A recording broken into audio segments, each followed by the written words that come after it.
There is a kind of love that never gets acknowledged. No card for it, no holiday, no moment where somebody looks you in the eye and says, "Thank you for staying." You just wake up every morning and choose it again, quietly, without applause.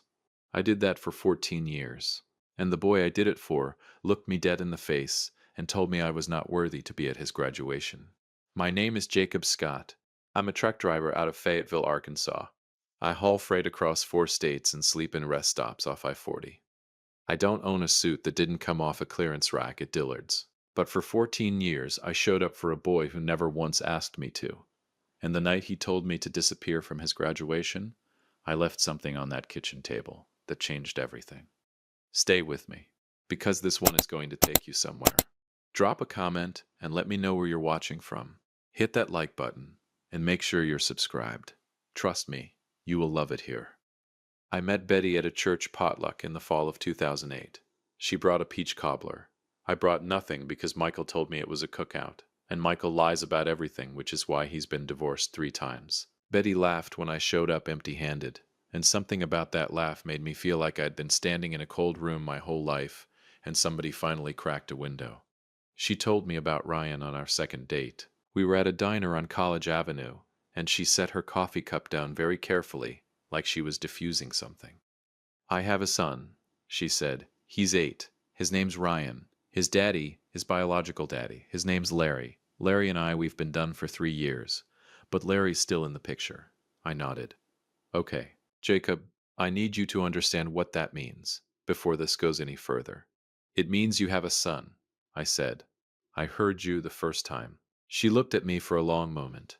Most men hear that and they leave. I'm still sitting here. I was. And I kept sitting there for 14 years. Brian Arthur was 8 years old when I first met him. Small for his age, quiet in the way that makes you nervous, with his mama's eyes and his biological father's stubborn jaw. He shook my hand like a little old man when Betty introduced us, looked me dead in the eye, and then went straight back to his room without another word. Smart kid, I thought. He's already figured out that most men who come through that door don't stay. I decided, right then and there, that I was going to be the exception. I wasn't naive about what I was walking into. Betty was beautiful and funny and kind, and Ryan was a package deal, and I accepted that without conditions. What I didn't fully understand yet, what I wouldn't understand for years, was the quiet current running underneath that house, the one I couldn't see, the one pulling Ryan sideways every time I tried to reach him. I married Betty in the spring of 2010. Ryan was 10. He stood at the end of the aisle in a little beautiful suit and refused to smile for a single photograph, which honestly I respected. He wasn't pretending. Most adults spend their whole lives pretending. This kid was 10 years old and already had more backbone than half the men I'd met on the road. The first year was what I'd call a respectful standoff. I didn't push. I didn't try to be his buddy. I didn't do that thing some stepfathers do, showing up with gifts and enthusiasm like they're auditioning for a television commercial. I just lived in the house, did my share, and let Ryan watch me. I drove him to football practice when Betty had her evening shifts at the clinic. Every Tuesday and Thursday, I'd be parked outside that school at 5:15, engine running, radio on low. He'd climb in, drop his bag at his feet, and stare out the window the whole drive. 45 minutes of silence, twice a week, for 3 years. I'm a truck driver. I'm comfortable with silence. One Thursday in the fall, Ryan must have been about 12. He climbed into the truck and said, out of nowhere, "Coach is right. You don't even watch practice. I watched the first 10 minutes last week before you told me to stop hovering." He was quiet for a second. Then, "You can watch if you want. I don't care." That's the most generous thing he's ever said to me, I thought, and I will treasure it for the rest of my life. Out loud, I said, "Yeah, all right." He nodded. That was it. But I'm here to tell you that Tuesday, I stood on that sideline in 40-degree weather in a denim jacket and watched that boy throw a football with the kind of focus that made me feel something I still don't have a word for. Pride, maybe. Or the closest thing to it that you're allowed to feel about somebody else's son. Here's what I didn't know. While I was building something with Ryan, one brick at a time, one Tuesday drive at a time, Betty was quietly, systematically pulling up the foundation behind me. Not out of cruelty. I want you to hold on to that, because this story is harder to carry if you make her a villain. Betty wasn't cruel. Betty was scared. And scared people do damage in slow motion, in ways they sometimes can't even see themselves doing. Here's what you need to understand about Betty Calloway before she became Betty Scott. She'd been left before. Larry Arthur walked out when Ryan was 5, packed his things on a Monday, had a new woman in Dallas by Thursday. Before Larry, there was a man named Dennis who lasted 11 months before he decided the responsibility of a relationship was incompatible with his personal freedom, which is a very long way of saying he wasn't ready to grow up. Betty had been through 2 men who looked permanent and turned out to be passing through. She had built scar tissue in the shape of a rule: don't let Ryan attach to someone who isn't going to stay. So when I showed up, steady, quiet, reliable in the way truck drivers are reliable, the way diesel engines are reliable, Betty watched me with hope in one hand and a countdown clock in the other. She wanted me to stay, but she didn't trust that I would, and she was not going to let her son fall for a man who might one day pack his things. So she started protecting him, quietly, surgically, the way only a mother who has been hurt knows how. When Ryan was 10 and starting to warm up to me, just barely, just at the edges, Betty would say things, not big things, little things, tiny seeds dropped into soft ground. Jacob works real hard, baby. Long trips. You know how it is when men are on the road that much, you can't really count on a schedule. When Ryan was 12 and I'd been at every single practice without missing one, she'd say, "Jacob's a good man, Ryan. I just don't want you to get too settled in, you know? Things change. People change. Just keep that in your back pocket." When Ryan was 15 and I heard him almost call me dad by accident one evening, and then catch himself and go red in the face, Betty took him aside that night. I don't know exactly what she said, but he never came close again. She wasn't trying to hurt me. I believe that with my whole chest. She was trying to protect Ryan from the specific heartbreak of loving a man who leaves. The devastating irony, the thing that still breaks me a little when I sit with it, is that I was the one man in Ryan's life who was categorically, constitutionally, stubbornly never going to leave. I was the permanent one, and she taught him to treat me like a temporary arrangement. Ryan grew up believing his distance from me was emotional intelligence, self-preservation. He was keeping himself safe. He had no idea he was living inside his mother's fear. I kept driving the truck, kept signing the field trip forms, kept showing up. Now I need to tell you about Tommy Hayes. Tommy Hayes and I went to high school together at Fayetteville High. We played ball, we got into trouble, we worked summer jobs side by side at a lumber yard on Dixon Street. I went into trucking after graduation. Tommy, who was always the smarter one, and who'd never let me forget it, got a scholarship to the University of Arkansas, then law school at Vanderbilt, and eventually came back to Fayetteville and built himself a firm. Hayes Greer and Associates. Family law, estate planning, civil litigation. We were the kind of friends that time doesn't erode, the kind where you can call at 11:30 at night and they pick up without being irritated about it, the kind that are rarer than people think. Ryan had been studying pre-law at the University of Arkansas. He was good, genuinely good. I knew because I'd listened to him practice arguments at the kitchen table when he thought I was just watching television. The boy had a mind built for it. He could take apart an argument the way I take apart an engine, methodical, patient, relentless. When Ryan was 19, I started talking to Tommy. Not asking, talking. I wasn't going to beg Tommy for a favor on behalf of a kid who'd never once called me anything warmer than Jacob. But I laid out the situation, told Tommy about Ryan's grades, his focus, what I'd seen of him. Tommy was quiet for a moment over his brisket sandwich. "How come you're doing this?" Tommy asked. "Because somebody should." Tommy looked at me for a long second. Then he nodded and said, "All right.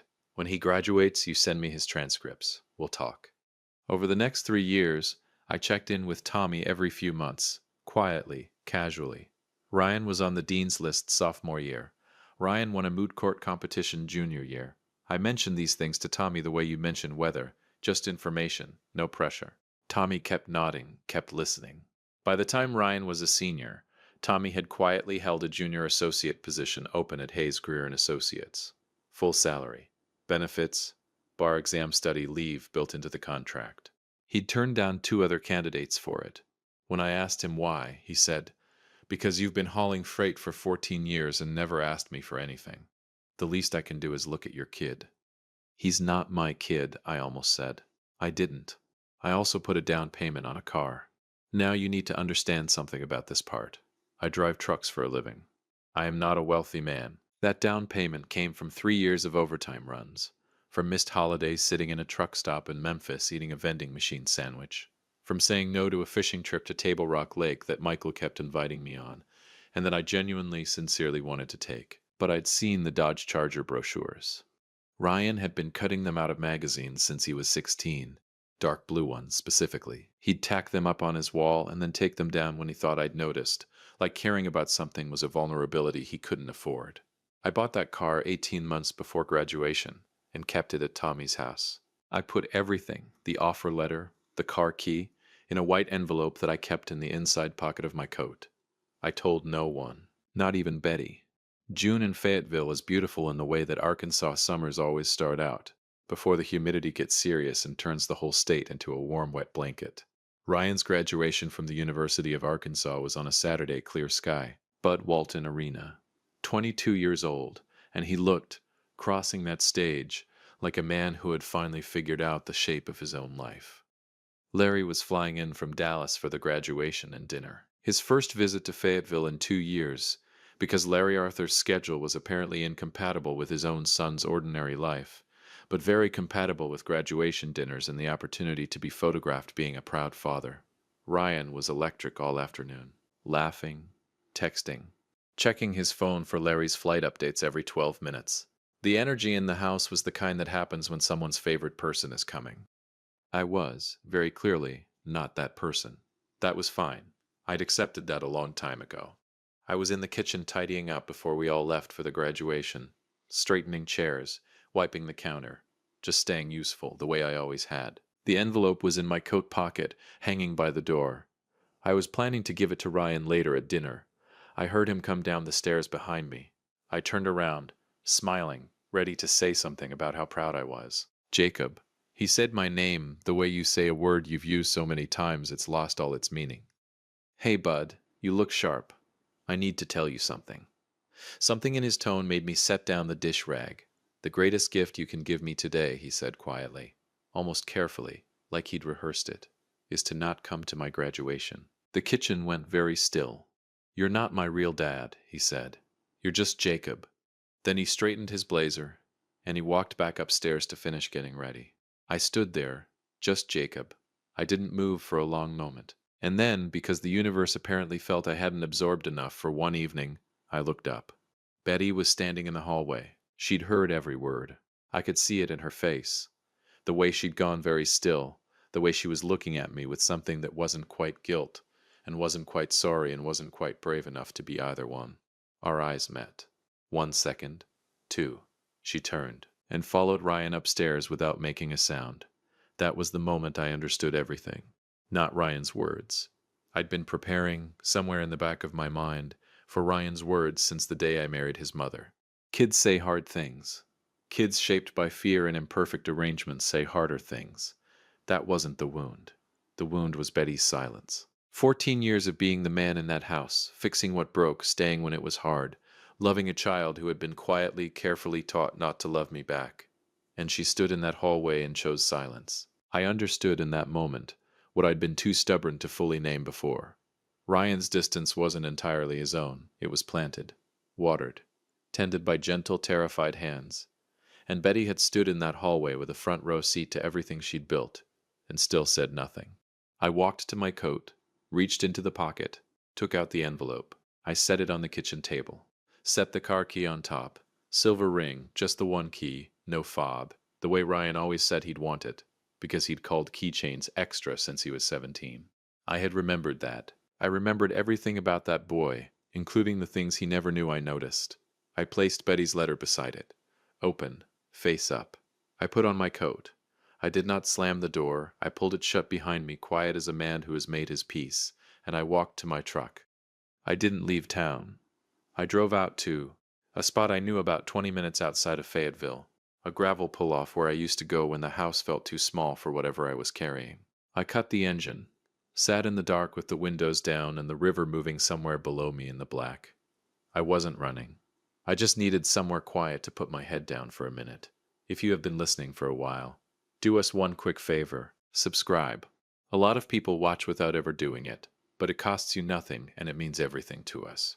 Hit the like button while you're at it and drop your thoughts in the comments. While I sat by that spot, Ryan and Betty went to the graduation and dinner with Larry Arthur and other family members. They came home at midnight, laughing about something Larry had said. They walked into the kitchen, and then they saw the table. The light was still on. I'd left it on. The key. The 2 letters. The silence of a house missing the particular weight of a person who'd been in it. Ryan picked up his envelope first. Inside, a formal offer letter from Hayes, Greer and Associates. Ryan Arthur's full name printed at the top. Junior Associate. Starting salary. Full benefits. Bar exam study leave. A handwritten note from Tommy confirming the position had been held for 18 months. Waiting for this exact graduation. And at the bottom, in my handwriting, one line added before I left. The charger is in the driveway. The key is yours either way. So is the job. I've transferred my recommendation to Tommy directly. He'll treat you exactly as you deserve. Drive safe.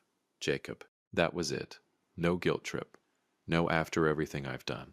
No invoice for the overtime runs, the down payment, the Tuesday drives, the fever nights. Nothing that could be thrown back at me as manipulation or performance. Just the gift, delivered clean, and a door held open. Ryan set the letter down carefully, walked to the front door, opened it. The charger was there, dark blue, a single ribbon tied around the side mirror because Tommy's wife had insisted and I hadn't had the energy to argue. Ryan stood in that doorway for a long time. Betty's letter was different. Betty read hers standing at the kitchen table.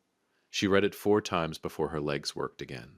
I know this because she told me, months later when enough had crumbled between them for honesty to finally have room to breathe. It said, Betty, I've known for a long time that you were afraid I'd leave.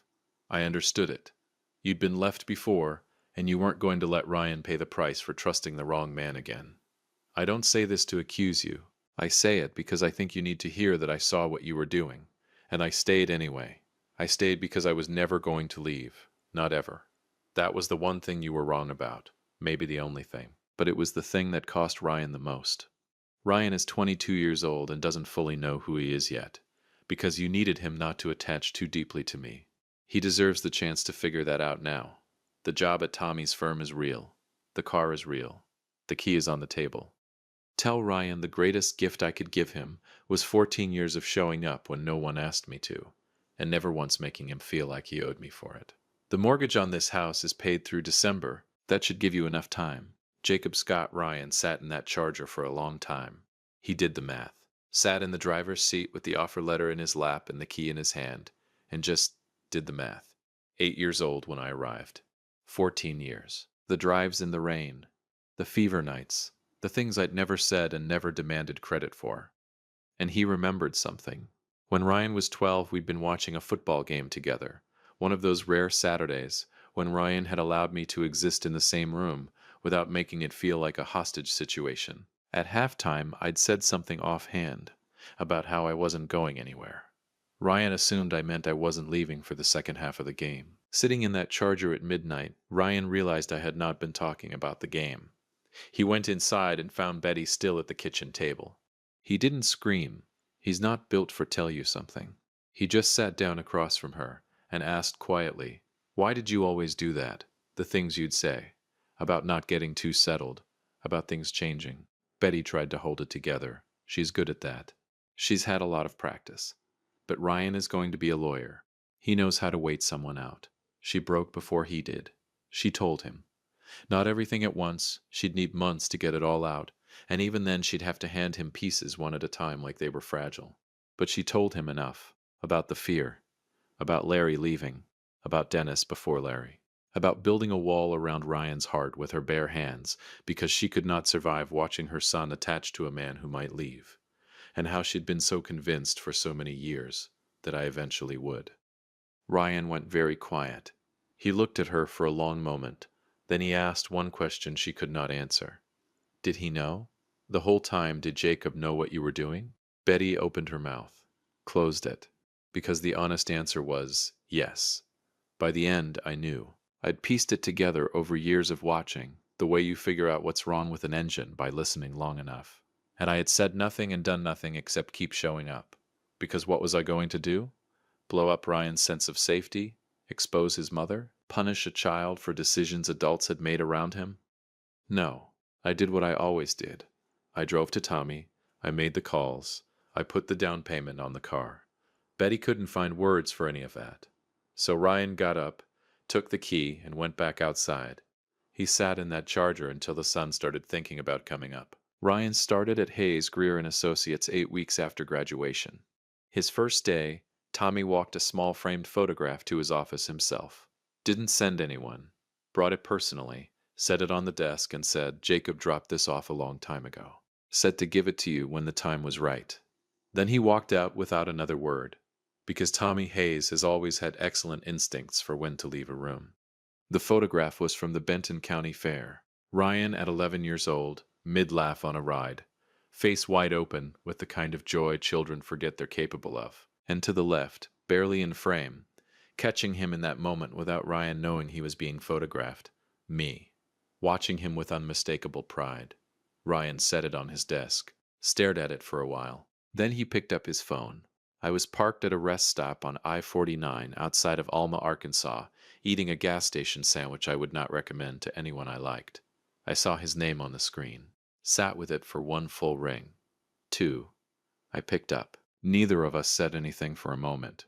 Then Ryan said, "I think I owe you a dinner. I'm sorry I let the silence breathe for just a second." Then, "I know a good place you're buying. I want to tell you about that laugh because it matters. It wasn't polite, and it wasn't entirely relieved, though relief was in it. It was the laugh of someone who has been carrying something very heavy for a very long time, and has just finally set it down. The muscles that were holding it don't quite know what to do with themselves. It sounded, for the first time in all the years I'd known him, like he was free." We met at Penguin Ed's. Ryan was there before me, which surprised me until I realized it shouldn't have. He'd had 8 weeks to prepare for this conversation. He stood up when I walked in, didn't shake my hand, hugged me. Stiff, a little. Ryan Arthur is not a man built for easy warmth and probably never will be. And I love that about him. I always have. But it was real, present. His hands on my back like he was making sure I was actually there. We sat down, we ordered, we talked for 3 hours. I'm not going to give you every word, because some things belong to the table they happened at. But somewhere around the second cup of coffee, Ryan looked at me and said, "Why didn't you ever say anything? About what you knew, about what she was doing?" I thought about it. "Because you didn't need me to be right," I said. "You needed me to be there." He looked at his cup, nodded slowly, then, quietly, like it cost him something to say it, "You were there." I was. The photograph from the Benton County Fair is still on Ryan's desk at Hayes, Greer and Associates. Tommy told me Ryan has never moved it. New files come and go. Stacks of paperwork shift around it. The photograph stays exactly where Tommy set it on day 1. I keep a copy in my truck cab, tucked above the visor on the passenger side, where I can see it when I pull the sun guard down on a bright Arkansas morning heading east on I-40. Ryan, 11 years old, mid-laugh on a ride he was too proud to admit he wanted to go on. Me, just outside the frame, watching him with something I didn't have a name for then. I have a name for it now. Betty and I have talked. More than I expected, more than either of us was ready for, she cried. I came close more than once.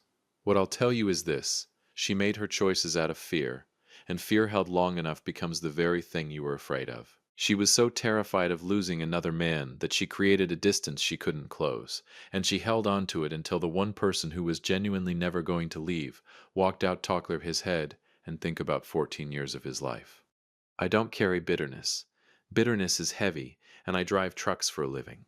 I can't afford extra weight. Ryan and I meet for lunch once a month now. Sometimes Penguin Ed's, sometimes somewhere new he's found and wants to show me. He picks up the check most times, working through what he calls the backlog, and I let him because it makes him feel better and because the places he picks have genuinely excellent food. I told him once he was bad at math. He said I shouldn't have let him fail his 3rd grade multiplication test then. "I drove you to every tutoring session," I said. He grinned at his coffee cup. "Yeah," he said, "you did." He's going to be a great lawyer, the kind that actually listens, which turns out to be the rarest kind. I don't know where he got that from. Actually, I might have some idea. That's my son. The DNA never matched. Every single other thing did. And sometimes pulling out of a truck stop at 4 in the morning with 800 miles ahead of me and the Arkansas sky going purple at the edges, I think about a quiet 8-year-old who shook my hand like a little old man and went straight back to his room. And I think, I'm glad I stayed. I never needed him to call me Dad. I want you to know that before anything else, I never needed the title, never asked for the credit, never once put my hand out for something in return. All I needed, the only thing I ever needed, was to know that when it was over, he'd remember that I was there, that somebody showed up, that it meant something to somebody. It didn't go that way. Not at first. If you enjoyed this story, join our community by hitting that like button and subscribing for more real, raw, and family stories. I will see you on the next one.